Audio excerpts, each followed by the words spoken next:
வாழ்க்கையில் துன்பங்கள் உங்களை துரத்தாமல் இருக்க வேண்டும் என்றால் உங்கள் கனவுகளை நீங்கள் துரத்தி கொண்டு ஓடுங்கள். சின்ன சின்ன தோல்விகளை கண்டு துவண்டு போய் ஒரே இடத்தில் நின்று கொண்டு மிக பெரிய துன்பங்களிடமும் துயரங்களிடமும் சிக்கிக் கொள்ளாதீர்கள்.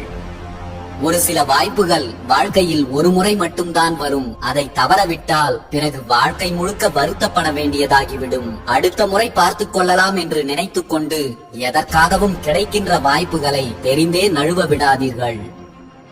இருள் வந்துவிட்டதால் வெளிச்சம் மறைந்து விட்டது என்று அர்த்தம் அல்ல. தனக்குள் அறிவு மற்றும் அனுபவம் என்னும் வெளிச்சத்தை பிரகாசமாக வைத்திருப்பவனுக்கு எந்த இருட்டை கண்டும் பயம் இல்லை.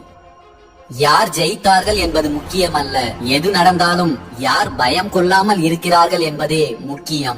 பயம்தான் இங்கு எல்லா தோல்விகளுக்கும் காரணம். பயம் இல்லாதவன் தோல்விகளை சந்திப்பதே இல்லை. அப்படியே தோல்விகளை சந்தித்தாலும் அதை அவன் தோல்வியாக எடுத்துக்கொள்ளாமல் சிறிய பின்னடைவாக எடுத்துக்கொண்டு மீண்டும் முயன்று முன்னேறி சென்று கொண்டே இருப்பான்.